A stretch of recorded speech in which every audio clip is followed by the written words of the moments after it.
Hello food lovers, welcome to our channel. నేను మీ రాణి Erramsetti. Friends, ఈరోజు దూదెల లాంటి దోశలను చేసి చూపించబోతున్నానండి. చాలా టేస్టీగా ఉంటాయి.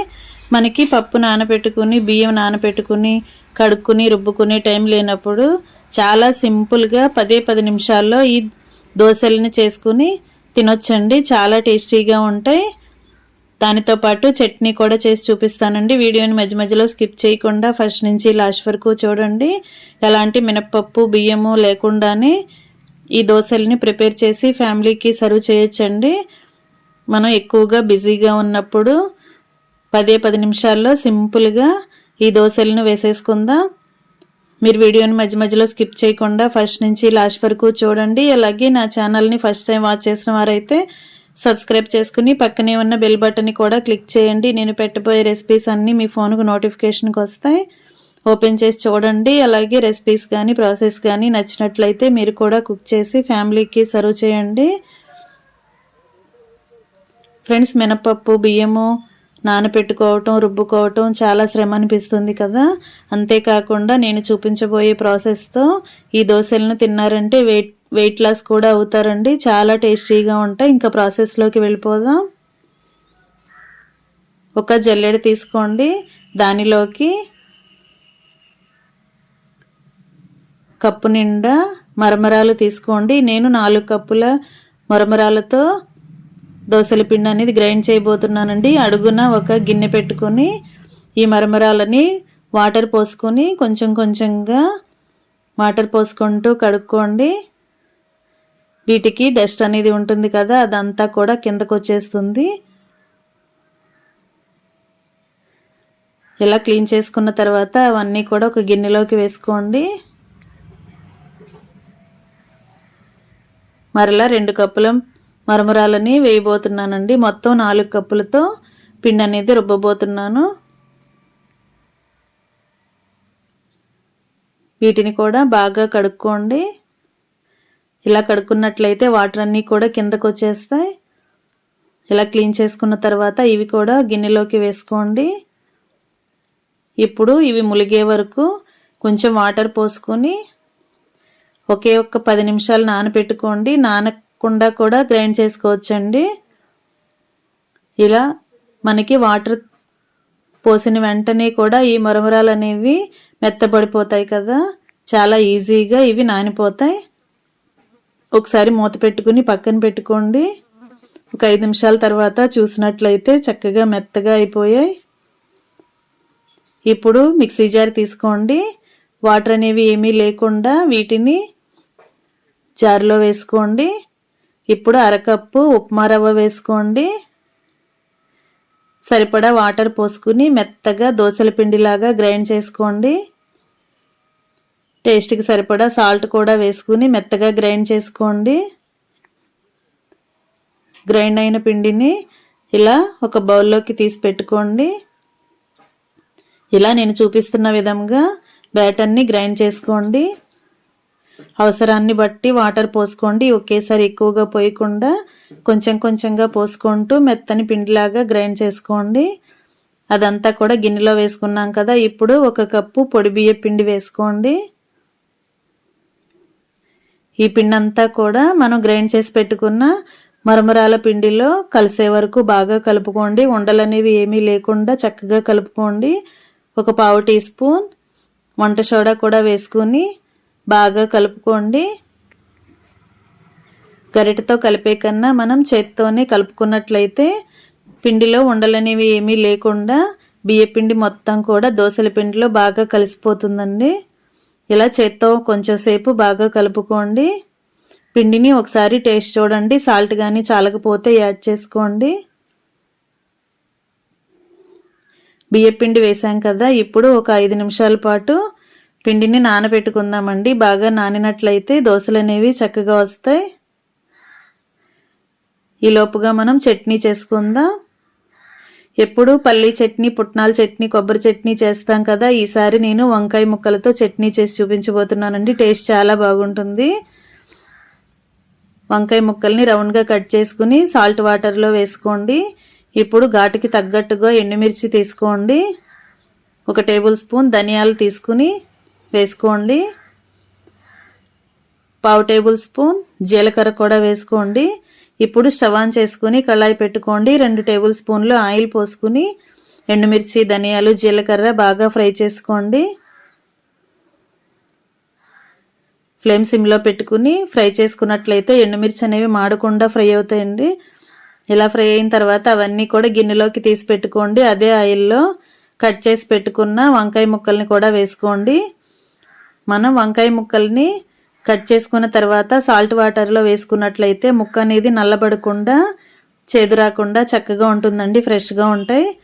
ఇప్పుడు వాటర్లో నుండి తీసుకుని ముక్కలన్నీ ఆయిల్లో వేసాం కదా, ఇప్పుడు వంకాయ ముక్కలు ఈజీగా మగ్గటానికి కొంచెంగా సాల్ట్ వేసుకుని మూత పెట్టుకు మగ్గించుకోండి. బాగా మగ్గిన తర్వాత స్టవ్ ఆఫ్ చేసేసుకోండి. ఇప్పుడు ముందుగా ఫ్రై చేసుకున్న ఎండుమిర్చి, జీలకర్ర, ధనియాలు మిక్సీ జార్లో వేసుకుని కొంచెంగా సాల్ట్ వేసుకుని కొంచెం చింతపండు కూడా వేసుకోండి. ఇప్పుడు చిన్న వెల్లుల్లి రెబ్బ కూడా వేసుకుని మూత పెట్టుకుని వీటిని గ్రైండ్ చేసుకోండి. ముందుగా వాటర్ అనేవి ఏమీ పోయకుండా బరకగా గ్రైండ్ చేసుకోండి.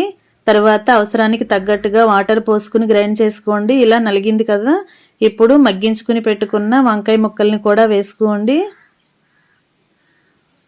అవి కూడా మిక్సీ జార్లో వేసుకుని గ్రైండ్ చేసుకోండి.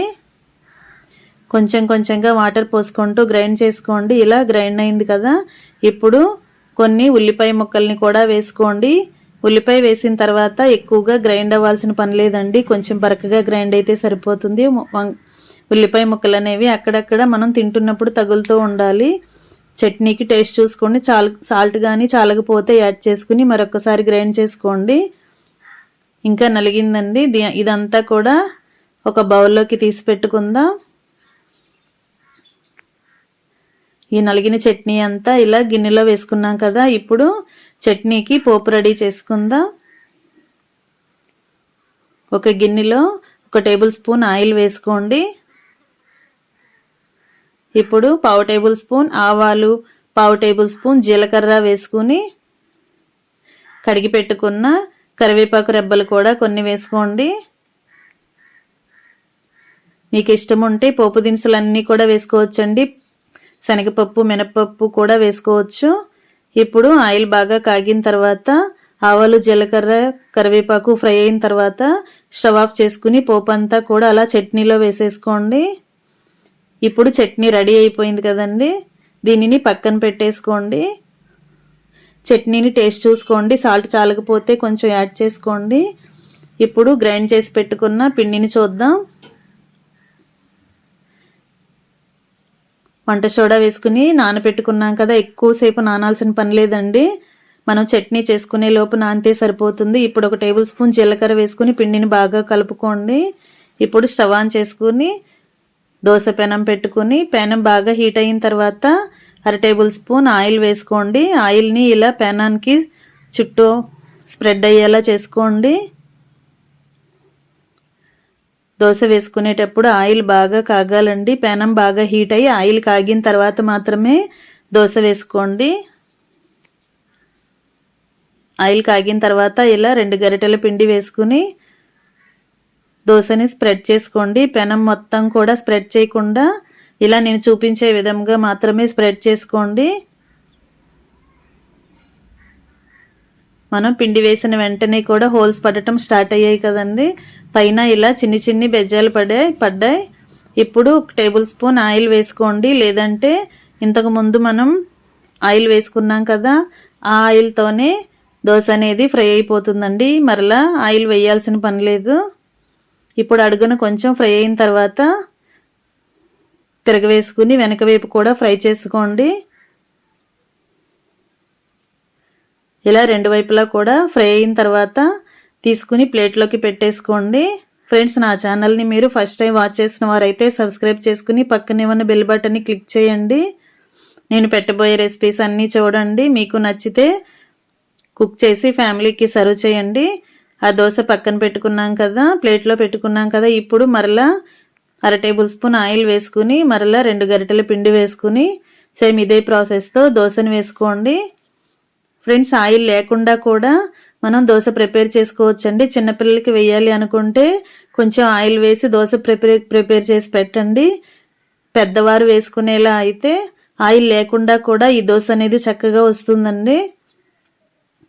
పెనం బాగా హీట్ అయిన తర్వాత మనం ఇలా దోశ పిండిని వేసామంటే ఆయిల్ లేకుండా కూడా చాలా ఈజీగా క్రిస్పీగా ఫ్రై అయ్యి దోశ అనేది రెడీ అయిపోతుంది.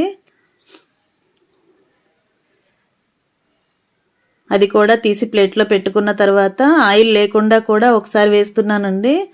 ఇలా దోశ పిండిని వేసిన వెంటనే పెనం చుట్టూ బాగా స్పీడ్గా స్ప్రెడ్ చేశారంటే దోశ అంతా కూడా చాలా ఈజీగా ఫ్రై అయిపోతుందండి.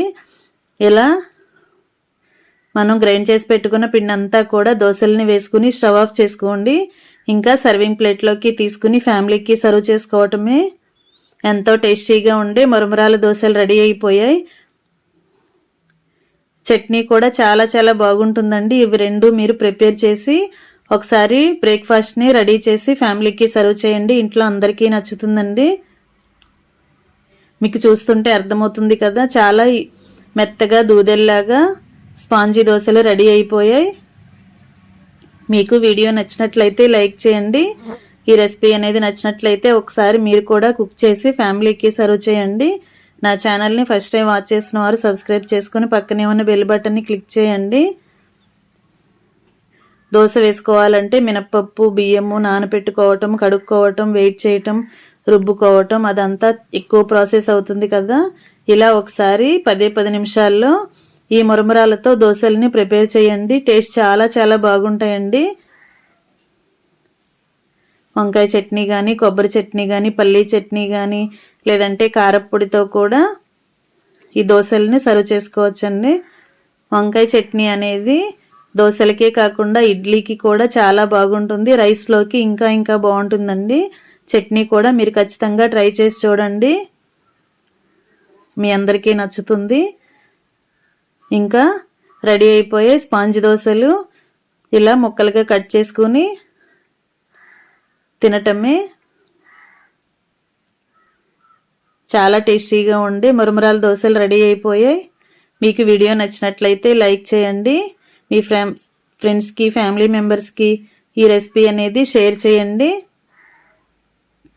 మీరు కూడా కుక్ చేసి ఇంట్లో సర్వ్ చేయండి.